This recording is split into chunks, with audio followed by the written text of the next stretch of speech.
Los Angeles at midnight is a city of dual faces.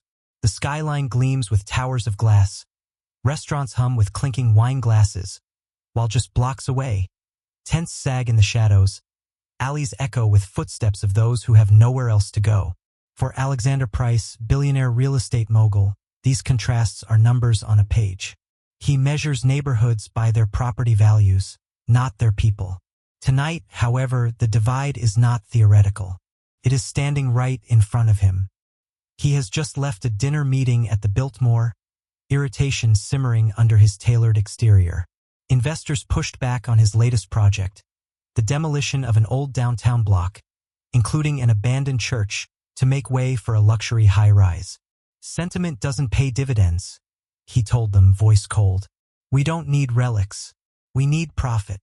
Yet even as he barked the words, he felt a flicker of unease. Something about that church, boarded windows, broken steeple, unsettled him.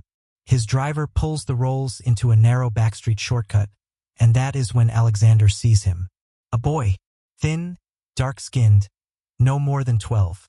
His sweatshirt is too large, his shoes split at the seams. He darts across the street like a shadow, clutching something to his chest. Alexander's instinct is to look away. But then the boy pauses, glances around, and pushes open a warped wooden door, the door of the very church Alexander intends to demolish. The rolls glides past. Alexander frowns, heart inexplicably pounding. Stop, he orders. The driver blinks. Sir, stop the car. The rolls screeches to a halt. Alexander steps out, cold air biting his lungs. He stares at the sagging church facade, paint peeling, stained glass shattered. The boy has vanished inside. For a long moment, Alexander stands frozen. He tells himself this is ridiculous. What does it matter where some street kid sneaks off to? Yet something pulls at him. Maybe it's the memory of his own childhood, the hunger he never admits, the loneliness he drowned under ambition. Maybe it's curiosity. Or maybe it's the faint whisper of words his grandmother once murmured when storms rattled their roof. Be still, and know that I am God. He hasn't thought of that verse in decades, but now it seems to echo from behind the church door. He shakes his head, unsettled. Then, with a muttered curse at his own foolishness, he follows. The heavy door groans as he pushes it open. The air inside is cool, thick with dust. Moonlight slants through cracks, painting the pews in silver. Cobwebs lace the rafters. Broken hymnals litter the floor. And there, at the far end near the altar, the boy kneels, clutching a small candle. He shields its weak flame with his hands, eyes closed, lips moving in prayer. Alexander's breath catches. The boy does not notice him. For reasons he cannot explain, Alexander does not announce himself. He steps softly into the nave, the echo of his footsteps swallowed by shadows. The silence is immense, yet not empty. It feels alive. The boy whispers, "Be still." His voice trembles, yet steady with belief. Be still and know. The flame flickers but holds. Alexander, billionaire, breaker of cities, destroyer of sanctuaries, stands frozen, watching, listening, and for the first time in years he feels something crack inside his chest. Not weakness, not fear, something else, something like awe. The hook is set. He has followed a homeless boy into an abandoned church. What he discovers inside will change him forever. The boy's candle flame flickers in the cavernous dark, a fragile star holding back shadows. His lips move steadily, reciting words that Alexander hasn't heard spoken since childhood. Be still, and know that I am God. The billionaire's throat tightens. He remembers his grandmother's frail hands folding his into prayer, her voice carrying that same verse when he was a hungry boy in a rusted trailer. He has buried that memory under years of ambition, yet here it rises, unbidden. Alexander clears his throat. What are you doing here? The boy startles. The candle trembles, nearly extinguishes. He whirls, eyes wide, wary, but not afraid. You followed me, he says simply. Alexander steps into the light that spills from the broken stained glass. His tailored suit gleams incongruous against the decay. This is private property. The boy frowns. It was God's house first. The words sting sharper than they should. Alexander crosses his arms. Do you live here? The boy shrugs. Sometimes. Safer than the street. Alexander studies him. He is small, but his gaze is steady, too old for his age. Hunger shadows his cheeks, but there is fire in his eyes. What's your name? Alexander asks. Micah. Alexander exhales, tension pulling at his shoulders. Micah, you can't just wander into condemned buildings. It's dangerous. Micah tilts his head. More dangerous out there. He jerks a thumb toward the street. Here, at least, I can be still. The verse again. Alexander's jaw tightens. He wants to walk away, to leave the boy to his shadows. But something in Micah's voice, calm, certain, holds him. Micah sets the candle on the cracked altar. Wax drips down, glistening in the moonlight. He rummages in a small backpack, pulling out crumbs of bread wrapped in paper. He bows his head. Lord, thank you for this food. Thank you for keeping me alive another day. Alexander stares. He hasn't prayed over a meal in 40 years. He feels a strange shame watching a boy give thanks for crumbs while he himself wasted salmon at a gala. He mutters, Where did you get that? Bakery lady gave me what she couldn't sell, Micah says between bites. He glances at Alexander. Want some? Alexander blinks. You're offering me bread? Micah shrugs. You look hungry. For a moment, Alexander almost laughs, billionaire mistaken for beggar. But the laughter dies in his throat, because the boy is right, not about his stomach, but about his soul. He whispers, Maybe I am. Silence fills the sanctuary. Dust swirls in moonbeams. Somewhere a pigeon coos in the rafters. Alexander finally says, Why here? Why this church? Micah's gaze lifts to the cracked cross above the altar. Because God still lives here. Alexander scoffs, though weakly. This place is abandoned. Micah shakes his head. Only by people. Not by him. The words strike deep. Alexander feels suddenly small in the vastness of the ruined sanctuary. The boy finishes his crumbs, wipes his hands, then kneels again. You can sit if you want. Alexander hesitates. He hasn't knelt since his grandmother's funeral. Yet something compels him. Slowly, stiffly, he lowers himself onto a broken pew. The wood creaks under his weight. Dust rises. He feels absurd. Billionaire in Armani, kneeling beside a homeless boy with a gutter candle. And yet, he feels strangely at peace. Micah closes his eyes. Be still. The verse hums again in Alexander's bones. He swallows hard. At last, Alexander stands. You can't stay here forever. I know, Micah says, but you can't tear it down either. Alexander stiffens. How do you? Micah shrugs. I hear things. You want to build your tower here. Alexander's jaw sets. It's business. Micah looks at him, eyes glowing in candlelight. It's God's house. The words hang heavy. Alexander turns, pacing toward the door. He needs air, needs distance. But before he leaves, Micah calls softly. Maybe you didn't follow me here. Maybe God brought you. Alexander freezes, hand on the doorframe. The verse whispers again inside him. Be still, and know that I am God. He shakes his head, unsettled, and slips out into the night. Back in the rolls, his driver glances at him curiously. Everything all right, sir? Alexander stares at the church looming in the rearview mirror. The boy's candle still flickers faintly in the broken window. No, he murmurs. Nothing is all right. And for the first time in decades, he is not sure he wants it to be. Alexander Price is not a man given to detours. His life runs on timetables, calendars, flights scheduled to the minute. Yet for 3 nights after his strange encounter, his thoughts refuse to follow the schedule. Every board report, every contract, every dinner meeting feels blurred by the memory of that candle's glow and the boy's voice whispering, Be still, and know that I am God. By the 4th night, Alexander caves to a pull he cannot explain.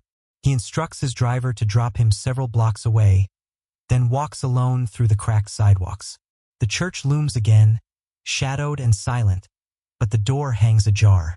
Inside, the air smells of wax and dust. And there, as if nothing had changed, Micah sits cross-legged on the floor, mending a torn hymn book with tape. He glances up. "You came back." Alexander clears his throat. "Don't read too much into it." Micah smirks faintly, as if he sees through him. That night, Alexander asks questions. "Where are your parents?" Micah shrugs. "Don't know my dad. Mama got sick. Shelter couldn't keep me. Streets did." Alexander's chest tightens, but he masks it with businesslike tone. "That's unacceptable. There are systems." Micah chuckles bitterly. "Systems don't see me." The words slice deeper than any shareholder's rebuke. Alexander has spent his life ensuring he is always seen, always feared. Yet here sits a boy invisible to the world, holding on to faith with nothing but crumbs and a candle. The next night, Alexander brings food. A bag from an upscale deli, clumsy in his hands. Micah eyes it warily. "You think sandwiches can fix me?" Alexander exhales, irritated. "No, I just thought you might be hungry." Micah studies him, then takes the bag. He eats slowly, eyes never leaving Alexander's. "Thank you." Alexander looks away, unsettled by gratitude. Over the following week, a rhythm forms. Alexander visits after his dinners, sometimes bringing food, sometimes just sitting in silence. Micah shares pieces of his world, the corner where he found the candle, the pew he calls his bed, the pigeons he considers his choir. One evening, Alexander catches himself laughing as Micah imitates the squawks of the birds. The sound startles him. He hasn't laughed, not truly, in years. Micah grins. "See? You're not made of stone." Alexander shakes his head, smiling despite himself. The boy begins to ask questions too. "Why do you want to tear this place down?" Alexander stiffens. "Because it's worthless property. Ruins bring crime. Towers bring money." Micah tilts his head. "And money brings what?" Alexander opens his mouth, but no answer comes. Micah shrugs. "This place isn't worthless to me. It's the only house that stayed when everyone else left." Silence lingers. Alexander feels the weight of those words pressing against his chest. One stormy night, lightning flashes through the cracked windows. Rain pounds the roof. Micah lights his candle, hands steady. "Storms don't scare me here," he says softly, "because this is where I remember Mama's words." "What words?" Alexander asks. Micah closes his eyes. "Be still, and know that I am God." The verse again. The leitmotif. The words echo louder than the thunder. Alexander swallows hard, memories flooding. His grandmother whispering that verse when his own world was falling apart. The trailer leaking rain, his parents fighting, the boy he was clutching blankets in the dark. He whispers, almost involuntarily, "I used to know that verse." Micah looks at him curiously. "Then maybe you're supposed to know it again." The candlelight flickers across Alexander's face, revealing a man who, for the first time in decades, wonders if towers of glass have left him emptier than he dared admit. From then on, their bond deepens. Alexander begins to ask not only about Micah's past, but about his prayers. "Why do you pray when no one listens?" Micah replies, "Someone always listens, even if it's just me remembering he's there." Alexander shakes his head. "That's not how business works. If no one hears, it doesn't matter." Micah smiles faintly.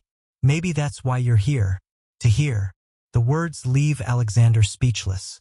One evening, Micah hands Alexander a folded piece of paper. "For you." Inside, scrawled in childish handwriting, are the words of Psalm 46 verse 10. "Be still and know that I am God." Alexander's throat tightens. He tucks the paper into his jacket pocket. Later, in his penthouse, he sets it on his desk beside contracts worth billions.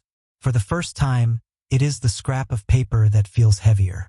The billionaire who builds towers now spends his nights in a ruin with a boy who has nothing. And though neither will admit it yet, both are being rebuilt by something greater than stone or steel. The visits continue. Each evening, Alexander slips from the world of glass towers into the dust-laden sanctuary. Each time, he tells himself it's the last. Each time, something draws him back. Tonight, the moon is hidden behind clouds. The church is darker than usual, but the moment Alexander pushes the door open, he sees it. A soft glow around the altar. Micah kneels again, candle lit, face serene. But this time, Alexander notices something odd. The wind howls outside, rattling the broken windows, yet the candle does not flicker. Its flame burns steady, as if untouched by storm. He frowns. How is that possible? Micah shrugs. Sometimes God tells the fire to stay. Alexander scoffs, though uneasily. It's just the way the draft hits. Micah tilts his head. Or maybe it's a sign. The words linger in the hollow space.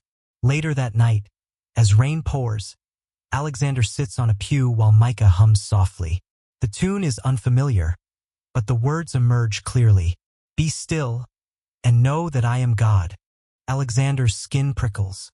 He whispers, Where did you learn that song? Micah looks up. It just comes. Like Mama still sings it when I'm afraid. Alexander swallows hard. He has not told Micah about his grandmother singing the same words. Yet here they are, bridging decades and lives. Coincidence, he insists, but his heart knows otherwise. Another night, Alexander brings food, steak sandwiches wrapped neatly. As they eat, Micah suddenly points toward the wall where a stained glass window once stood. Look! Alexander follows his gaze. Moonlight slips through the jagged shards, projecting fractured colors onto the cracked floor. But in the shifting light, an image forms. For a fleeting second, Alexander sees it clearly. A figure in robes, arms outstretched in blessing. He blinks. The image vanishes. Only broken shards remain. Did you see? Micah whispers. Alexander shakes his head slowly, unsettled. It was just light.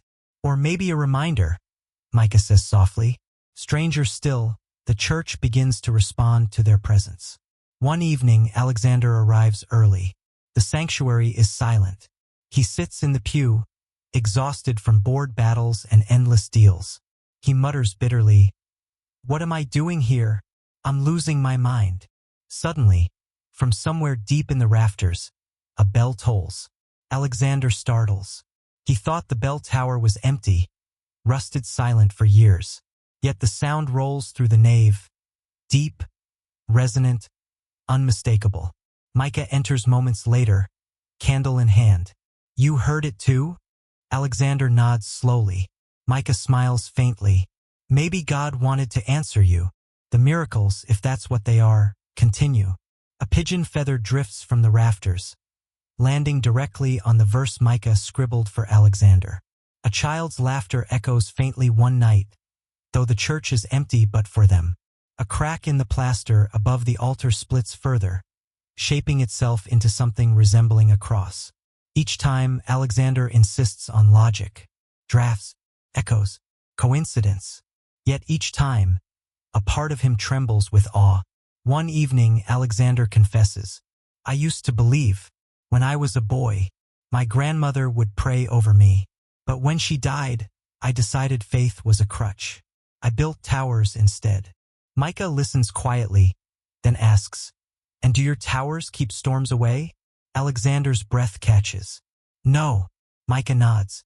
Then maybe it's time to be still again. The verse hums once more. Be still, and know that I am God. Alexander closes his eyes. For the first time, he whispers the words back. That night, as he leaves, something extraordinary happens. He steps into the street, the city humming around him.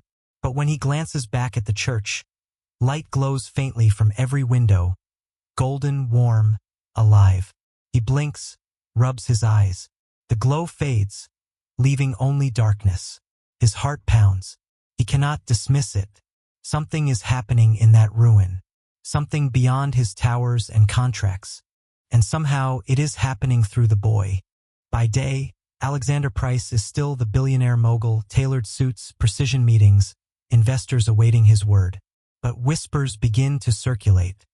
His aides notice the strange detours, the late nights unaccounted for, the faint scent of candle smoke in his coats. "Sir, your focus seems divided." One assistant mutters cautiously. The board is concerned. Alexander waves him off, but unease coils in his gut. He knows they sense something. The breaking point comes during a board meeting. Investors press hard for demolition of the old block. "The abandoned church is a liability," the chairman insists. "We need permits finalized. The press is circling. If we delay, rivals will strike." Alexander opens his mouth to agree, the reflex of years. But Micah's words echo in his memory. "It was God's house first." He hesitates. The directors exchange looks. One clears his throat. "Mr. Price, is there a problem?" Alexander shakes his head stiffly. "No, I'll review the matter." But the crack is visible. The shark has shown hesitation. That night he returns to the church, shaken. Micah greets him with his usual calm. "You look tired." Alexander exhales. "They want me to tear this place down." Micah shrugs. "Of course they do." Alexander snaps. "Don't you care? This is your home." Micah's gaze doesn't waver. "God's home. I just borrow it." The simplicity stuns him. Alexander drops heavily onto a pew, burying his face in his hands. "I can't hold them off forever. My empire depends on this project." Micah kneels beside him, placing the candle between them. "What's an empire worth if you lose yourself?" The verse hums again. "Be still, and know that I am God." Days later, the crisis explodes. A reporter ambushes Alexander outside a gala. "Mr. Price, sources say you've been seen entering an abandoned church with a homeless boy. Care to comment?" Flashbulbs erupt. Investors bristle. Alexander's jaw clenches. He forces a dismissive smile. "Rumors. Nothing more." But the words taste like ash. The next morning, headlines scream, "Billionaire Price hiding secret life?" Some tabloids spin lurid tales. Others mock his obsession with ruins. Stock prices wobble. The board demands answers. Back at the church, Alexander slams the door shut behind him, pacing furiously. "They know. They'll destroy me over this." Micah sits calmly on the floor, repairing another hymn book. "Why hide?" "Because my world runs on perception." Alexander snaps. One whisper of weakness, and it all collapses. Micah looks up, eyes steady. "Then maybe your world needs to collapse." Alexander glares. "Easy for you to say. You have nothing to lose." Micah's voice sharpens. "Nothing to lose? I've lost everything: family, home, safety. And still I'm here. Still I believe. You have everything, but you're the one afraid." The words pierce deeper than any shareholder's rebuke. Silence hangs heavy. Then, softly, Micah adds, "Maybe God didn't bring you here to save this church. Maybe he brought you here to save you." Alexander sinks onto the pew, trembling. For the first time, he admits aloud, "I don't know if I believe." Micah lights the candle again. The flame burns steady, untouched by draft. "That's all right. I'll believe for both of us until you can." Tears sting Alexander's eyes. He turns away, ashamed. But outside forces close in. The board schedules a vote to remove him if he delays the project further. Investors leak stories. Reporters swarm the church, snapping photos of Alexander entering. One night, graffiti appears across the wooden doors. "Fraud. Hypocrite. Saint of the streets." Alexander stares at it, heart pounding. Micah, standing beside him, simply whispers, "They don't see yet, but they will." Alexander grips the doorframe, torn between two worlds. The empire he built, and the sanctuary he cannot let go. For the first time in decades, Alexander Price faces a choice he cannot buy or bulldoze his way through. And the boy's steady voice echoes in his soul. "What's an empire worth if you lose yourself?" The board meeting is brutal. Alexander sits at the long mahogany table, facing men and women he has commanded for decades. The chairman leans forward, eyes cold. "You are jeopardizing billions, Price. The church must come down." or you will. Papers slide across the table, a motion to remove him as CEO. Hands hover over pens, ready to sign. Alexander's chest tightens. He imagines his towers, his empire crumbling. Yet beneath the fear, another image burns brighter. Micah's small candle, steady against storm. He whispers inwardly, "Be still and know that I am God." His voice shakes, but he says aloud, "If my empire falls because I chose compassion over concrete, then let it fall." Gasps ripple. The chairman's pen scratches across the paper. Others follow. Alexander knows it is over. That night, he stumbles into the church, tie loosened, eyes hollow. Micah looks up from his candle. "You lost." Alexander sinks onto a pew, burying his face. "Everything. They've stripped me of it all." Micah shrugs gently. "Not everything." Alexander lifts his head, anger sparking. "What do you know? You've never had anything to lose." Micah's eyes flash. "I lost my mama." His voice cracks, but he steadies it. "I lost every home I ever knew, but I didn't lose him, and that's why I'm still here." The silence that follows is sharper than any boardroom rebuke. Alexander whispers, broken, "I don't know how to believe like you do." Micah pushes the candle toward him. "Then hold the light until you can." Alexander grips the wax, the small flame trembling in his hands. Tears blur his vision. Days blur. Reporters hound him. Former allies vanish. Bankers withdraw. Alexander Price, once untouchable, becomes a spectacle of downfall. One evening, he arrives at the church to find the doors pried open. Graffiti splattered across the altar. Micah sits amid the wreckage, bruised. "What happened?" Alexander demands. Micah shrugs. "Some guys didn't like a kid praying in their shortcut. Said this place is dead. Tried to prove it." Alexander kneels beside him, fury boiling. "I'll have them arrested. I'll—" Micah grips his wrist. "No, be still." The verse again. Alexander's rage falters. He sees the boy's swollen lip, the overturned pews, the shattered candle. And yet Micah's eyes burn steady. "Faith doesn't break because walls do," Micah says. Alexander's voice cracks. "How are you not afraid?" Micah whispers, "Because he's still here. Even now." The ruined sanctuary hums with silence. For the first time, Alexander dares to believe it. That night, lightning splits the sky. Rain hammers the roof. The broken church seems ready to collapse. Alexander and Micah sit side by side on a pew, the new candle between them. "Why does he let us lose everything?" Alexander asks. Micah stares into the flame. "So we remember what we can't lose." The thunder roars. But through it, Alexander hears the verse as if whispered by 1,000 unseen voices. "Be still and know that I am God." He closes his eyes, tears spilling freely. When the storm passes, dawn creeps through the broken glass. The church is battered, but still stands. Alexander realizes, so does he. And for the first time in his life, he understands that survival itself can be a miracle. The storm has passed, but inside Alexander Price a deeper storm still rages. For days, he drifts between fury and despair, pacing the pews like a caged animal. Micah, bruised but unbroken, tends his candle and hums his quiet hymn. On the third night, Alexander blurts, "Why you? Why did I follow you that night? Out of all the streets in this city, why yours?" Micah looks up from the candle. His eyes seem older than 12, pools of sorrow and strength. "Maybe because you needed to remember." "Remember what?" Alexander snaps. Micah's gaze drifts upward to the cracked cross above the altar. "That you're not God." The words strike like lightning. Alexander staggers back. For decades he has built towers to rival heaven. But here, in ruins, a child reminds him of truth he cannot buy. That night, as dawn creeps through shattered glass, Micah rises. He walks to the altar, places the candle down, and whispers, "It's time you know."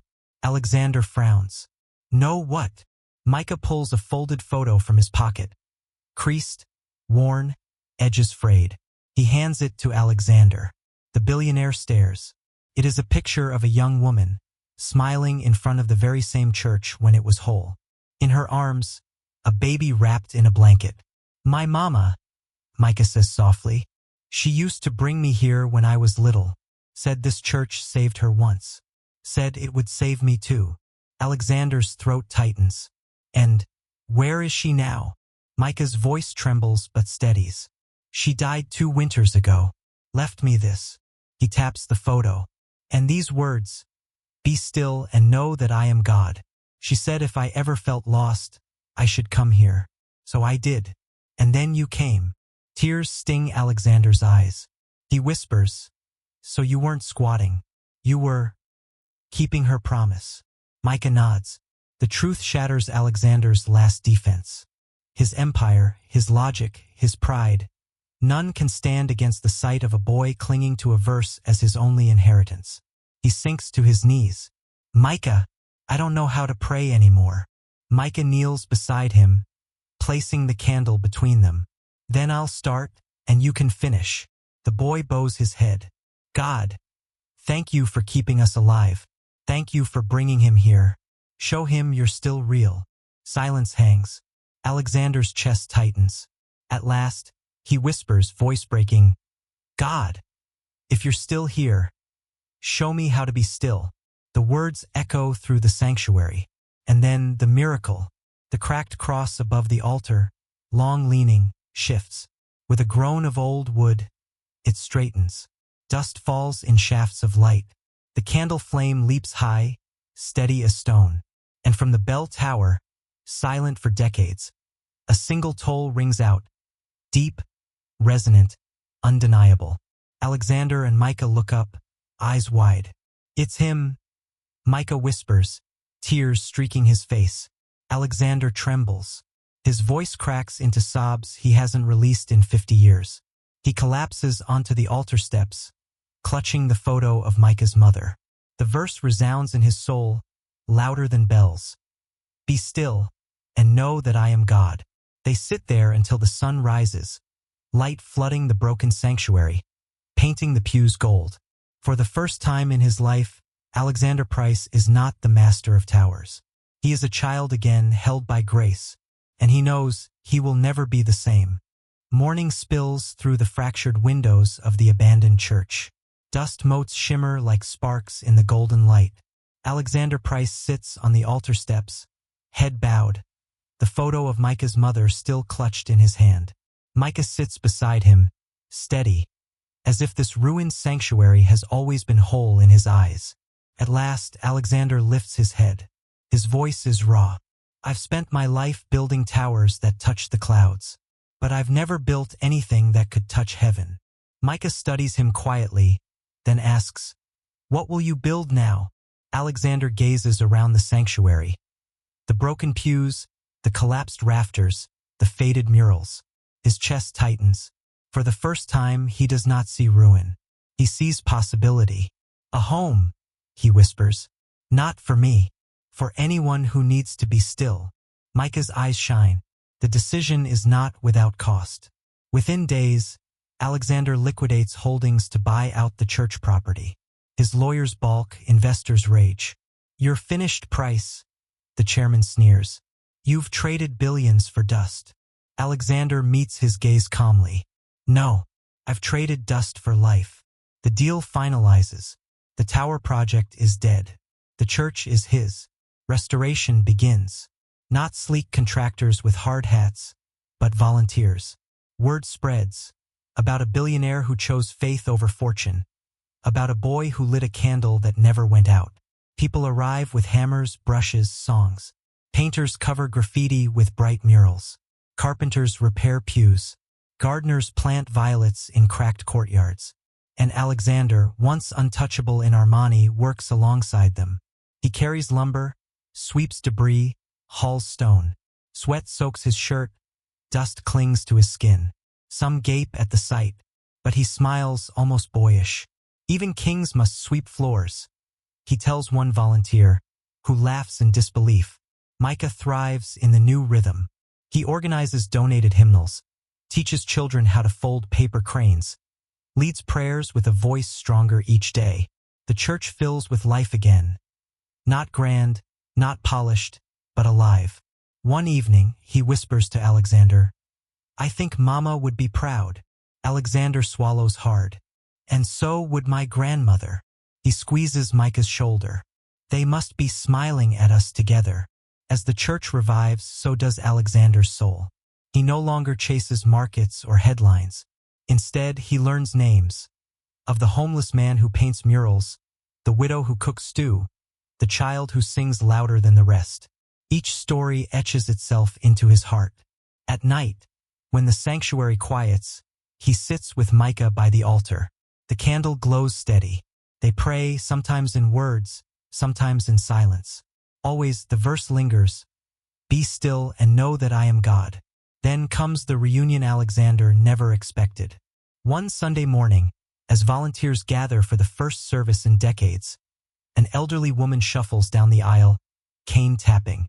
She stops before Alexander, eyes brimming.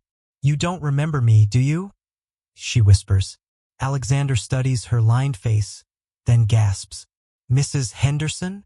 She nods. "Your grandmother's neighbor. I used to watch you when she worked nights. You were a boy who cried himself to sleep." Tears flood his eyes. "I thought you'd gone long ago." She grips his hand. "God never lets his own go too far." Micah beams from the pews. "See? Even your past came back to find you." Alexander weeps openly, clutching her hand. The church echoes with song as voices rise. Broken, off-key, but holy. For the first time, Alexander feels reunited with his past, his faith, and his true family. The church is no longer abandoned. It is alive. And the billionaire who once measured life in towers now measures it in candles, violets, and the steady presence of a boy who believed. Years pass. The city of Los Angeles hums with its usual rhythm of traffic and towers. But on a quiet block once destined for demolition, something stands that does not conform to steel or glass. The church. Restored but not polished, humble but alive. Its walls bear murals painted by the very people who once slept in its shadows. Doves, cranes, children holding candles. Violets bloom along the walkway, their scent drifting into the street. And above the entrance, carved into wood, the words, "Be still and know that I am God." Inside, pews are filled every night. Not with the wealthy elite, but with the weary, the forgotten, the seekers. Meals are served. Hymns echo. Children laugh in classrooms built where storage rooms once rotted. And always in the front row sits Micah, no longer the fragile boy clutching crumbs, but a young man with shoulders squared and voice steady. He leads prayers now, his candle never far from reach. Beside him sits Alexander Price, his hair silvered, his suit simpler. He is not the titan of towers anymore. The world calls him eccentric, even foolish. But those who gather here know the truth. He is a father, a builder of something eternal. On the 10th anniversary of the church's rebirth, the city's mayor visits. Cameras roll, reporters scribble. But when she praises Alexander for his philanthropy, he shakes his head. "This wasn't my gift," he says, voice firm. He gestures to Micah.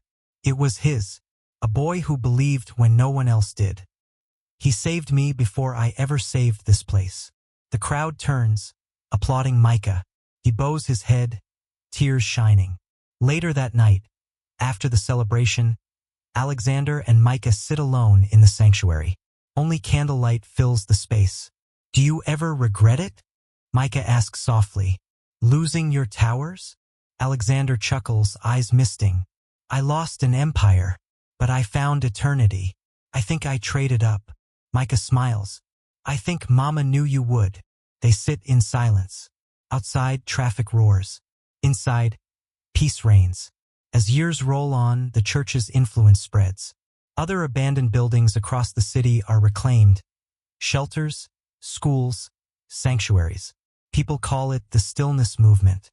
Reporters trace its roots to one night when a billionaire followed a boy into an abandoned church.